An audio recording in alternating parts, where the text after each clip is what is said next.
Assalamu alaikum wa rahmatullahi wa barakatuh. Pour la deuxième année du collège, l'accouchement.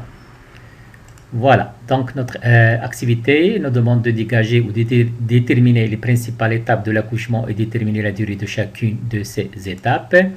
Donc l'accouchement, comme vous le savez très bien, a généralement lieu le 9e mois de la grossesse. Donc,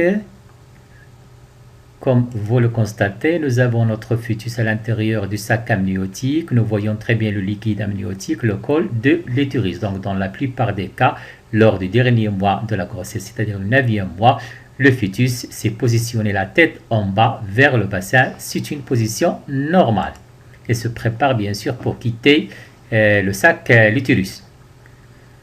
Donc, étape 1, c'est l'étape qu'on appelle le travail et il commence par des contractions régulières du muscle de la paroi de l'utérus. Ces contractions vont devenir de plus en plus fréquentes jusqu'à une contraction toutes les 2 minutes. Effectivement, comme vous le constatez, des contractions. Voilà. Ces contractions vont pousser le bébé qui appuie sur la tête, bien sûr, avec la tête sur le col de l'utérus. Ainsi, le col de l'utérus va s'ouvrir, comme vous le constatez, dilatation du col de l'utérus ou ouverture. Continuons. Donc, les contractions vont continuer. Ceci va entraîner, bien sûr, la déchirure du sac amniotique, la poche d'eau, comme on l'appelle, contenant le liquide amniotique. Ceci va entraîner, bien sûr, l'écoulement du liquide amniotique. On continue, donc l'expulsion du bébé est très rapide, environ 30 minutes par rapport à la période du travail qui peut durer plusieurs heures, 6-7 heures, ça dépend. Effectivement, grâce à ces contractions abdominaux de la mère, la tête du bébé commence à sortir, comme vous le voyez. Voilà, il quitte bien sûr le col de l'utérus, il passe par le col de l'utérus, apparaît bien sûr, et bien sûr le médecin, dans ce cas-là, il peut faciliter le passage. Bien sûr, la tête du bébé est tournée pour faciliter le passage des épaules puis de tout le corps. Cette opération peut être bien sûr accompagnée par l'aide du médecin. Effectivement, voilà le glissement. Le nouveau-né inspire de l'air pour la première fois, ses poumons se remplissent d'air et il pousse alors son premier cri, comme on va le voir, effectivement. Juste après, le cordon ombilical, comme vous le constatez, est pincé puis coupé, bien sûr. Ceci gardera bien sûr une cicatrice du cordon au niveau du ventre, le nombril, comme vous le savez très bien, nous l'avons tous. Le nouveau-né va être examiné et va recevoir les premiers soins, bien sûr. Juste après quelques minutes, 10, 15, 20 minutes après l'expulsion du bébé, le placenta sera expulsé à son tour. C'est ce qu'on appelle la délivrance. Voilà. Donc, comme vous l'avez constaté, les 3 phases de l'accouchement. Donc, nous avons la phase de la dilatation, phase d'expulsion, la phase de délivrance.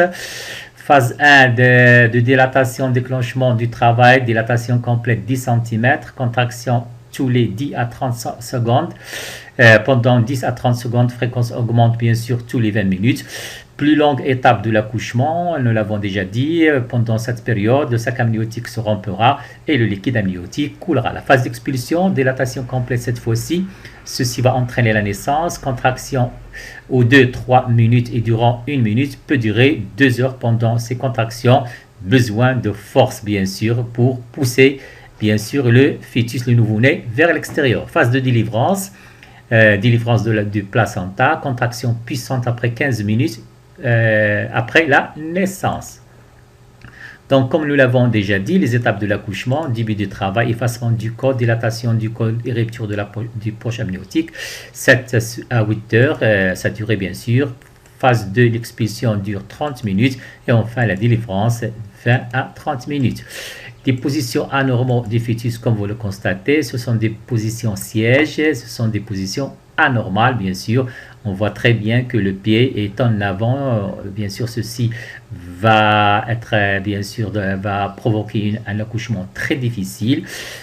Position siège aussi, on voit très bien les fesses sont placées vers le bas. De même pour le 3e cas. D'autres positions anormales, c'est une position d'épaule, comme vous le constatez. Le fœtus, il est du côté, bien sûr, les épaules vers le bas.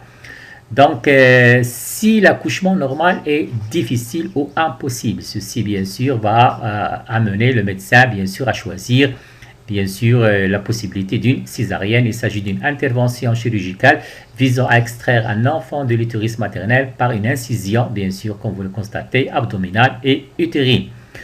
D'autres cas, c'est ce qu'on appelle l'épisiotomie. C'est un acte chirurgical aussi. C'est une incision consistant à ouvrir le périnée au moment de l'accouchement afin de laisser, bien sûr, passer l'enfant. Il y a plusieurs types d'épisiotomie, médiane, médiolatérale, latérale.